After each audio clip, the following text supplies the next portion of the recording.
Islam. Allah, the Father of the universe, the Father of love, truth, peace, freedom, and justice. Allah is my protector, my guide, and my salvation, by night and by day, through his holy prophet, Jew Ali. Amen. Indeed, it's an honor, pleasure, moreover duty, to come before the listening audience to talk about our great doctor over here.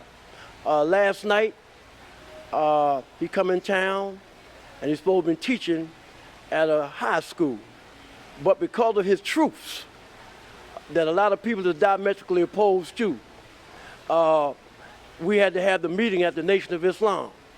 Now, you know there was a brother by the name of Lot. And Lot is the brother that led the people out of Sodom and Gomorrah. And you know, when you talk about Sodom and Gomorrah, you talk about sodomite, sodomy. This is not a part of the Asiatic culture. All of this come out of Europe. Even when Europe used to go to war, they used to take little boys with them to get their thing off. So if you don't want him to come here and teach, I think it's disrespectful to those of us who's here trying to grow and trying to be about our ancient forefathers, ancient and divine creed. So we're honored to be here today, and you're going to hear the doctor give you what you didn't want to hear last night. Before he call him, we'll call our sixth and grand sheikh, Porter Ear. Islam family, I really am honored to be sitting with this brother because he's highly recommended by two of my favorite people, Dr. Booker T. Coleman and Dr. Ray Higgins. But I had a question. First of all, I'm going to say last night he talked about some things that I really liked, because I'm probably one of the few people up here that visit the Yuba Nation once a year. So I have a shrine of my favorite aunt, and I make sure that I keep her blessed, my ancestor shrine. But I do have a question for the brother. When I bring him on, I would like for him to talk a little about this. I just got through reading a book by Terrence McLaughlin called Dirt. And in Dirt, it broke down the root of Christianity and some of the things that was going on with coprophilia. And then there's a history about the real James Stewart, commonly known as King James. And my question is, if they came from a society, why is it a surprise that they carry this into today's life and try to implement it on us with the things that they don't want you to come to town to talk about? So I'm going to introduce this brother, brother Umar Johnson, and please listen to this brother. This is the most informative brother that's been in Portland in the last 10 or 15 years. So relax and enjoy him, and just brother Umar, please. First, I want to say thank you to my brothers here for taking the opportunity to give me the opportunity to actually express some of my opinions and to discuss some of the programs that I'm working on. I was originally brought to Portland to speak at the Jefferson High School last evening, an event that was canceled upon my arrival at the airport the night before last. I was told that the school district decided to cancel my presentation at Jefferson High School because of my position that homosexuality amongst African and African American people is a mental illness. That is a position that I maintain and that I affirm. However, I would also say that although I do not agree or support homosexuality, I can still support and affirm the humanity and human rights of anyone who practices that lifestyle. In other words, I can separate the behavior from the human being who practices it. I believe that no matter what type of mental illness a person has, they still have a right to basic human respect and integrity. And so my position on homosexuality, in my opinion, should not in any way have led to the cancellation of an event that was designed for me to talk about issues affecting the education of African American children in general and black boys in particular. Black boys are suffering from a greater human rights abuse than all the homosexuals in the world put together. So why would you dare try to put your sexual agenda as a priority over and above the life of our black boys? And I thought it was trifling that they would do something like that, because the subject matter was not homosexuality. And as someone who speaks for schools and school districts all across the country, rarely do I ever discuss my position on homosexuality in public venue. I do discuss it in private venues with the African community, but I don't do so in public venue. So if I'm not coming to talk about that topic, why is my event being canceled when we know that only 1 out of every 4 black boys is graduating from high school? We know that black boys have the worst college retention rate. We know that 2 out of every 4 black boys is under some form of supervision by way of the criminal justice system. The over special education and the over ADHD diagnosing and the over medicalization of black boys, in my opinion, is the greatest human rights abuse taking place on the planet right now. And it bothers me that they would use an opportunity for me to engage the teachers who teach our children and engage the parents who are raising our children and co-opt that event and try to turn it into some sort of a homophobic protest, when I am not homophobic because I fear no man, gay or straight. So how can I be homophobic when I do therapy with homosexual children and adults? So there's nothing homophobic about me. I simply choose not to affirm your lifestyle. And that is a right that the Creator gave me when I was born into this world. And I don't have to justify it or explain it. And if you disagree with me, you have a right to disagree with me. As I said last night, there's differences between Muslims and Christians. But the Muslim can still respect the Christian's belief, even though he doesn't agree with it. The Christian can still respect the Muslim's belief, even though they don't agree with it. Okay? So why would we have an issue with individuals expressing their opinion when we all have a right to our own? I want to say this. I do not believe that the cancellation of my event had anything whatsoever to do with my position on homosexuality. I want to be clear. I don't think it had anything to do whatsoever with the homosexual agenda. I think there were heterosexual racists behind the cancellation of my event. I believe that they did not want me to come into this school system and speak of the miseducation machine as it's taking place in Portland. And they simply used the sexual agenda as a cover or a cloak to prevent me from getting a thorough understanding of what's being done to our children in Portland. So that really wasn't about homosexuality. That was about stopping me from empowering our people with the necessary information so they could fight back against miseducation, not homosexuality. They simply used that as the cloak and dagger to hide their agenda.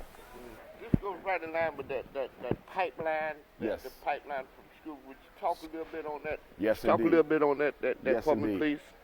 In my work, and I've been at this since the age of 18, I've been at this since undergrad, grad school, so forth and so on. And I've uncovered in my work that there's 5 stages in the miseducation of black boys. First, there is the miseducation itself, which is designed to teach our young men to hate themselves, to love European culture, and if possible, to effeminize him. That's the goal of stage 1. Stage 2, if they cannot break the spirit of the African-American boy, they then move to psychiatric medication. Now we're going to force you to acquiesce to the miseducation machine and the educational oppression by giving you the medication. Because what the drugs do is it arrests the brain. It forces the brain to do what the spirit don't want to do. If they're not successful with medication, they move to juvenile incarceration. Now they're handcuffing our young men, putting them in juvenile detention facilities, putting them in jails and prisons, and so forth and so on, okay? When the black boy gets out of juvenile detention, out of prison, he's psychologically frustrated. This is what they want. They want him to be hopeless. They want him to be reckless. They want him to be violent. And so now his pants are sagging. He don't want to work. He don't want to go back to school because he has learned for himself that this society is designed against my best interests. That anger, that passion, that rage takes us to stage 5, which is premature extermination. Stage 5 is when they set out to end the life of black males, usually at the hands of other black males, by way of the cocaine that the CIA brings into our community and by way of the guns that the various gun manufacturers bring into our community. So that's the rite of passage that the American social order has created for African American boys. And nearly every boy we have is at one stage or another in that process. And it's our job to try to fight to remove them from that process. And I would also say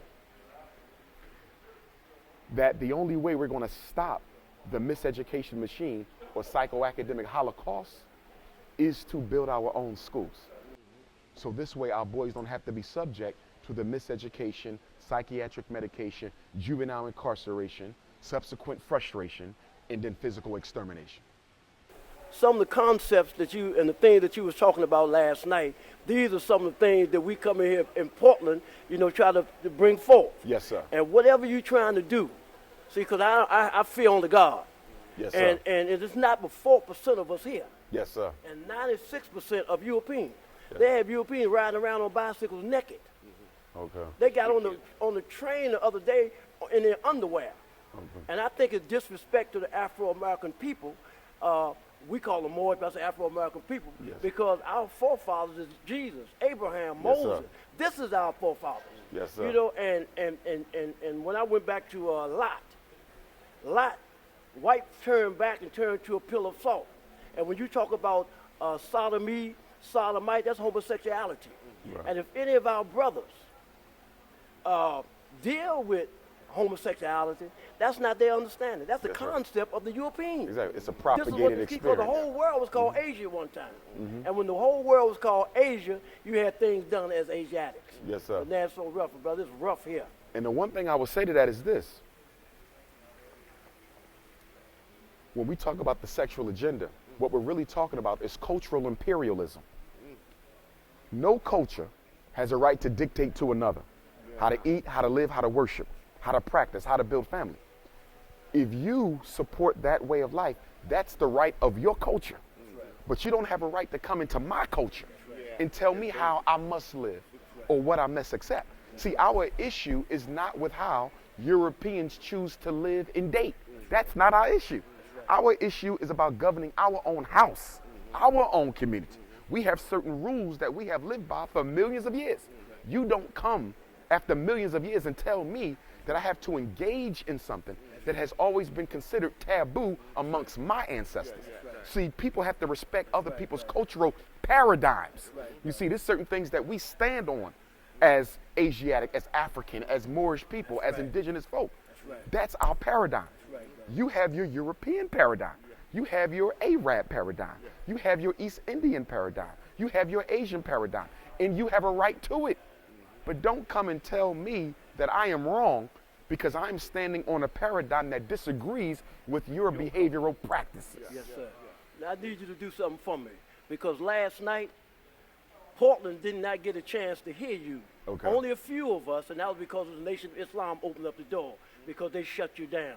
Can you let the public know some of the things that you spoke about last night that you're trying to do here in Portland to be conducive to the growth and development of us as a people? Yes, indeed. One of the things that we want to do here in Portland, as we're doing around the country, is we want to build the National Independent Black Parent Association. National Independent Black Parent Association, which means we need to build the Portland Independent Black Parent Association. I want to organize all African people in the city. Whether you have children or not is irrelevant because they're all our children. And we want to organize them into 7 committees. The Special Ed Committee to fight against special ed fraud and exploitation. The School Discipline Committee to fight against the unfair suspensions and expulsions of African children, especially our boys. The United States Department of Education released a report nearly 2 years ago that said African American boys are suspended and expelled at 4 times the rate of white boys for the exact same offenses even when they are of the same socioeconomic status. So we got to have a serious school discipline program, because it is the excessive punitive discipline practices that is leading so many of our boys to drop out of school. If you're suspending me every month, then you're telling me I'm not wanted here, so I'm going to stop coming, which is why I maintain that there's no such thing as a school dropout rate. Our kids don't drop out. That's putting the responsibility on a child. There is no dropout. There's a push out rate. They get pushed out by the way that they are treated by a predominantly white middle class female base with a feminist agenda. The school culture is not conducive to a masculine black boy. It is hard to succeed in school in America, public, private, charter, or parochial, if you are an upstanding, self-respecting, masculine black boy. Schools are designed for the effeminate, not for the masculine. And when you are masculine, they will diagnose you. ADHD, conduct disorder, oppositional defiant disorder, emotional disturbance, disruptive behavior disorder, intermittent explosive disorder. All these labels they done came up with to marginalize black boys who refuse to accept white supremacy. The next committee, school finance, to investigate where the money's going. This one is going to be critical, because we're going to track the dollars. Who's getting this money that our kids are supposed to get? Who's getting the No Child Left Behind money? Who's getting the Title I money? Who's getting the Reach for America money? Who's getting the special ed money? Billions of dollars going to people who's supposed to be servicing our kids who are not. Then we're going to have a parent advocacy committee, because no parent should ever go to a meeting alone. You should always go with someone else. Never go to a school meeting by yourself, because they will manipulate you, they will distort your words, they will lie and misrepresent you. So we always want a team of parents to go with a parent, so they feel comfortable to defend their position. But what happens is we show up to the school by ourselves, and then they come in with the school mafia, 15 school members, to intimidate you by the amount of people present. So now you start backing off your position because you outnumbered. So what we have to do is send a team with every parent to protect them from what's happening. And I'm going to personally train the parents in the parent advocacy committee to make sure they understand what to say, what not to say, what to do, what not to do. We're going to be very meticulous in everything that we do. Then there's going to be a homeschool committee, because a lot of our parents are ready to pull their children out the school. And so we need a homeschool committee to help them educate, give them curricular support, to assess the work that they are doing, and so forth and so on. And so the homeschool committee is going to be that transitional program that parents can put their children in until such time that I build the Frederick Douglass and Marcus Garvey RBG Academy for African Children, where we're going to teach science. All sciences, by the way, because I'm a Pan-Africanist, but guess what? The Moorish science need to be taught. So that's going to be in our curriculum. The science of the Nation of Islam will be in our curriculum. The science of the Nawapians, the gods on earth, the Hebrews, that's going to be there, because we want to give them a universal education. They'll never get that in the public school system. We got to give them that. And education, properly done, at the conclusion of the process, the child can be nothing other than a god or a goddess, if it's done right. Nothing other than that. So if they come out as anything other than that, then they were miseducated.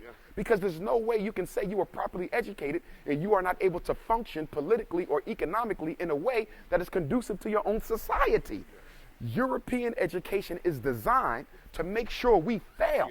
That's the purpose of schooling in any oppressive community. You have never seen a children go through any process controlled by the enemy that comes out to work in their best interest.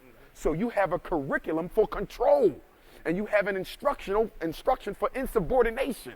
It is not designed to teach you to take power back from the power holders. Last committee, social committee. We need a committee to support all of our single parents, our single father parents, our single mother parents. We want to put on positive programs, lunches, trips, teas, social, just to give them a break from the struggle of raising their children. I can tell you, brothers, one of the things that's motivated me so much to do this and to build the school is I've been in so many telephone conversations with mothers who literally cry on the phone. This miseducation thing is affecting the quality of life of our people. Crying, Dr. Umar, I don't know what to do. I done lost my job. They trying to take my kids. They forcing me to put them on medicine. They want them all in special ed, and I don't know what to do. When you keep hearing that pain like that, it says, come on, I got to get up and do something more than what I was doing. So the Parents Association is designed to protect our children until we have our own schools. I don't believe that we can ever make white people do what they have made up their minds not to do. You cannot make a middle-class white woman care about a black boy. It is impossible, okay? She is not a natural stakeholder in his success. And because she's not a natural stakeholder in his success, she should not even be allowed to partake in his education. In therapy, if you don't care about the client, you can't help him. School is the same way. If you don't care about them 30 kids, you cannot teach, because the child picks up the fact that you don't care. And then because they know you are disengaged from them, they disengage from you, but then they get blamed for not learning when the problem was the instructor wasn't prepared to teach them.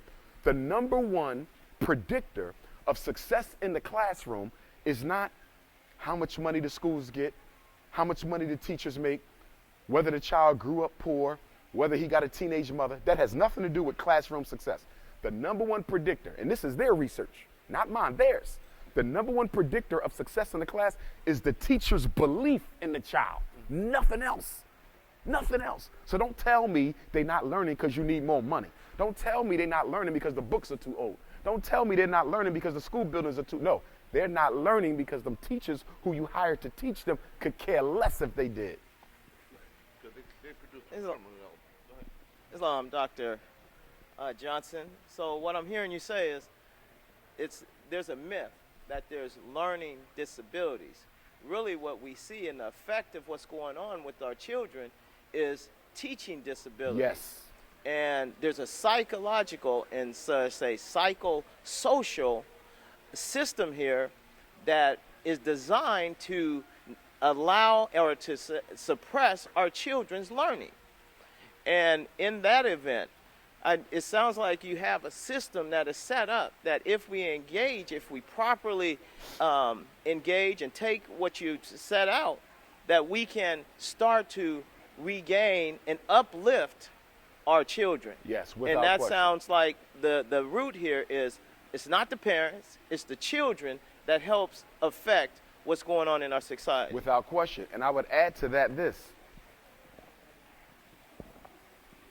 One of the things we have to make sure we give our children is a firm belief in themselves, an unquenching level of self-confidence and motivation. Everyone needs that in order to make it in this world, especially in a racist world. But by putting them in public school, they get their self-esteem destroyed by the white teachers.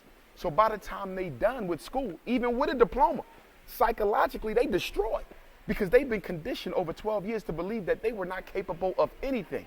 So when we look at sagging pants, and when we look at brothers not working, and we look at brothers not wanting to do nothing with their lives, you have to look at the childhood conditioning in the classroom that convinced him he couldn't be anything other than what he is. So you have to look at how miseducation is a weapon of mass destruction.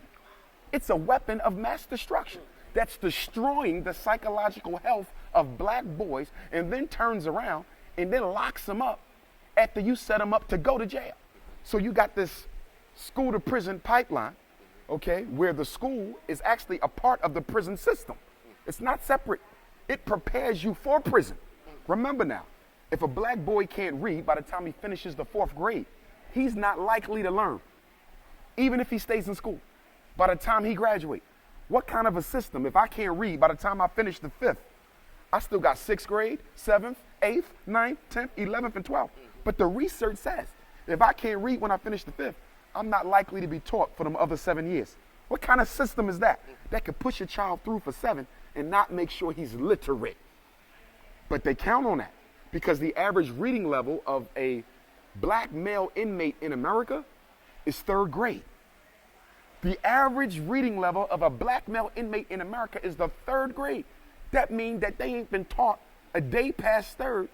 But if you look at the school record, they've been in school up until the 10th, the 11th, the 12th. So how can he still be on the 3rd grade level? Because these white women, their responsibility is to make sure he's not functional in the society as anything other than a prisoner when he's done. See, the white woman's job is to miseducate. And then the white man's job is to incarcerate. So they work together to maintain the American social order with the black male at the bottom.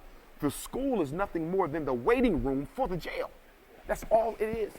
And the schools are controlled by the state, and the state builds the prison, and every state in America spends more money on prison construction than school construction, and the black male incarceration percentage in all 50 states, from Oregon to Alabama, Pennsylvania to Michigan, is at least 3 times the population in jail that we are in the community.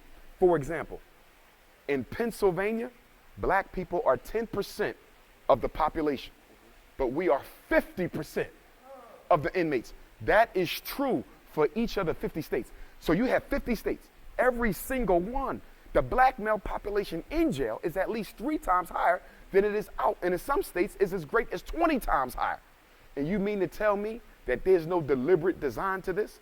Designed to remove black men out the American social order because our economic labor is no longer necessary for this machine to function, because they now have the Latino and the East Indian and the Arab and the Mexican coming in to take our jobs and push us to jail as a form of economic extermination. Yes, sir.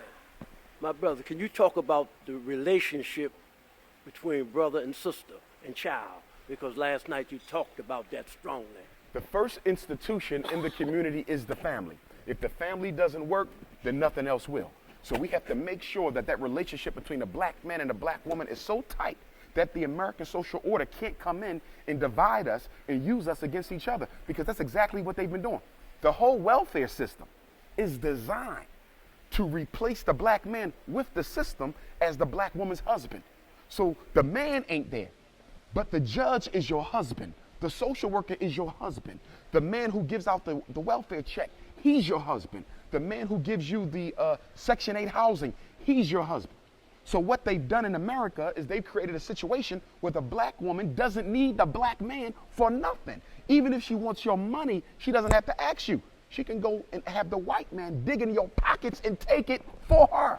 So you got this relationship between the black man and the black woman where if the sister is not careful, she can be manipulated into being used as a secret weapon of oppression against her own man.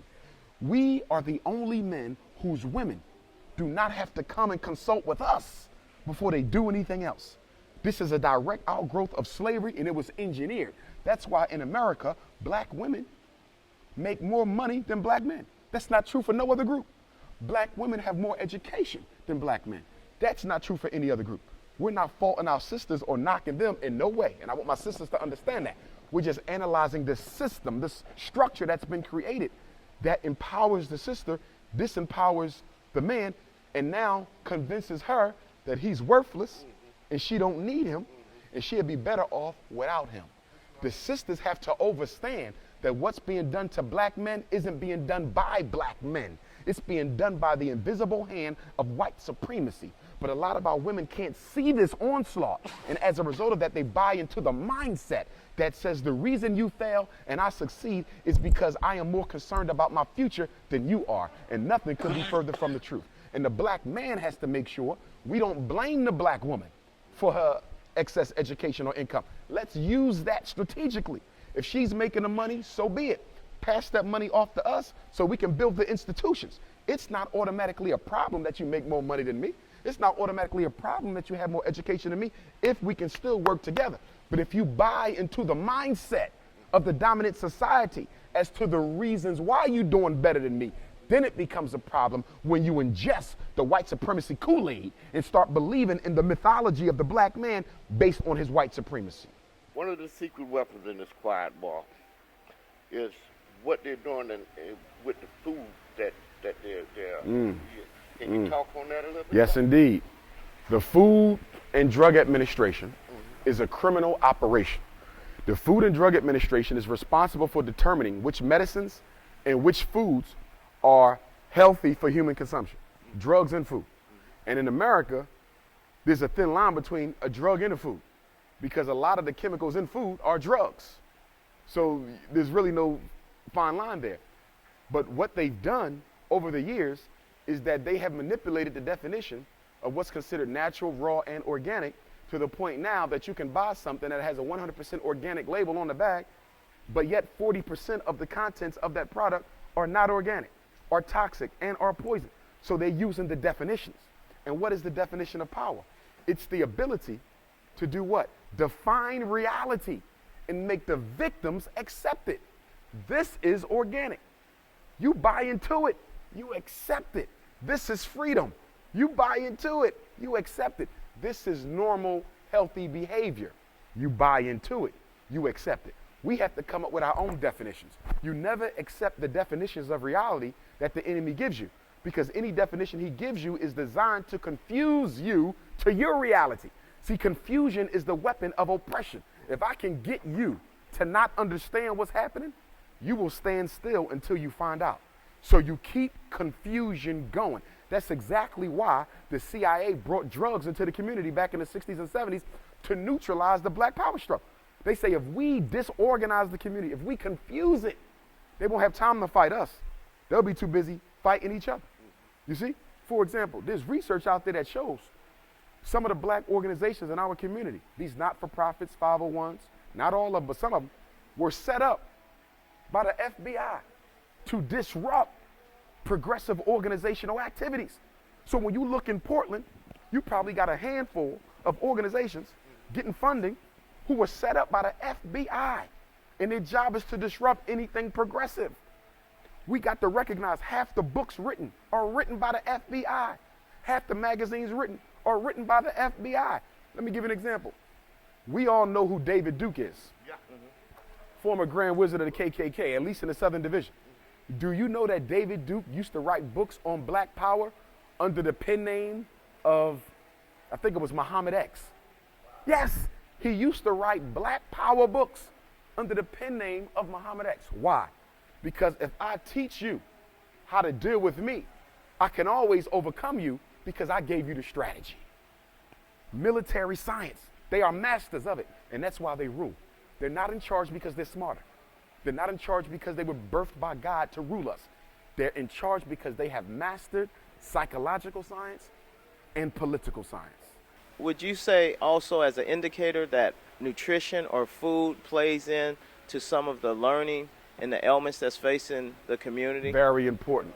What our children digest goes to the brain. What the brain gets, it uses for power. And if it doesn't get the right nutrients, then obviously that can lead to all types of disabilities and things like that within the body. So we definitely have to improve the diet that our children are consuming. But I want to be clear though, changing the diet is for health.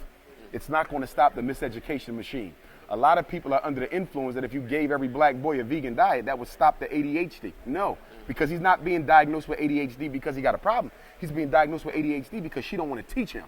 It has nothing to do with his diet, but we need to improve diet to maintain the health of our young people. What we're going to do, we're going to close out. But we're going to do that by letting the sister say the prayer. Yes. All right. All right. Allah, the Father of the universe, the Father of love, truth, peace, freedom, and justice. Allah is my protector, my guide, and my salvation by night and by day through His holy prophet, Amen. Amen.